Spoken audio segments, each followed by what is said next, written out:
So if every time you start your period and you feel like you're about to die, it's clear that you need a lifestyle change or your eating habits need to change. So I'm going to tell y'all these top foods that you should not eat when you're on your cycle, when you're about to get on your cycle, and then I'm going to tell you some foods in the comment section that you should eat in order to see a difference in your cycle. The uterus is a muscle, and so when you have real bad cramps, it's due to lack of oxygen. It's also due to having a deficiency in vital minerals and nutrients, right? So making sure that we're eating the right foods and not getting enough blood circulation going into the uterus, which makes the pelvic region stagnant, okay? So when you having your cycle and you bleeding heavy, you're actually hemorrhaging. So you bleeding heavy for 5, 6, 7, 8, 9, 10, 11, 12 days or longer than that.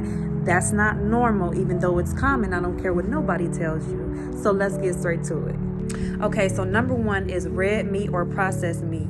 And so it is bad for you to eat this, even though it tastes so good like y'all say it do. It's because eating dead tissues begins to rotten in the body, which causes inflammation. So this is an endocrine disruptor, and it makes the estrogen levels go up, which creates an imbalance between progesterone, estrogen, and testosterone. And when you have high levels of estrogen, this is what causes reproductive disorders. So be careful of eating that red meat and that processed meat. Yes, I know it tastes good, but if the meat wasn't seasoned, would you still be eating it? Now let's talk about man-made foods, aka processed foods. And this is full of sodium, processed sugar, preservatives. This as well causes inflammation to the body, and it's also an endocrine disruptor, which means that it starts to deteriorate the womb. It's bad for your reproductive health, and it also gives you unnecessary weight gain, and it causes fatigue to the adrenals. And the adrenals is important because it releases the stress hormone cortisol. So when the adrenals get tired, then it also disrupts the balance that you need in order to have a healthy reproductive system. Now let's jump into number 3, which is y'all favorite thing y'all love to drink is those energy drinks or caffeine, because y'all stay running to Starbucks, okay? Now coffee, caffeine, energy drinks, it's a stimulant, and it's an unnatural stimulant. So it causes adrenal fatigue as well. This is not good because it causes extra cortisol to be released into the blood, right? So you're always in fight or flight mode, and this affects your autonomic nervous system, and it keeps the body on high alert. So caffeine is another one that brings an imbalance to your estrogen levels, because there was a study done that was saying that caffeine can either increase or decrease the estrogen levels in the body. It actually constricts the blood vessels in the brain. So this causes heart attacks or strokes and more. So you really have to be careful with drinking this all the time. I mean, just stay away from it, period. Y'all can just go juice. Then you have soy or soy byproducts like tofu or edamame, soy sauce, soy milk, all of that. It produces or contains phytoestrogen, which acts like estrogen in the body. And this is harmful and dangerous to the body because it actually tricks the body into thinking that it's producing enough estrogen, but it's not.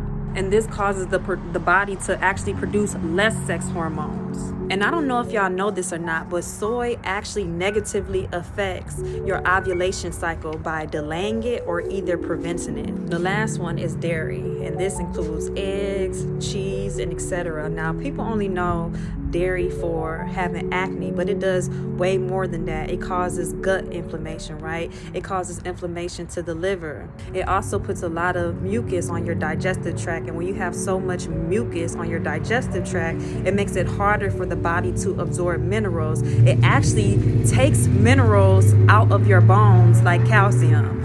And I hate to say it, but the reason why we get acne anyway from when we're eating too much dairy is because it makes the lymphatic system sluggish, which actually affects your immunity, because when your lymphatic system is sluggish, it's not taking out as many toxins as it's supposed to. Your lymphatic system is like the sewer system in the body, right?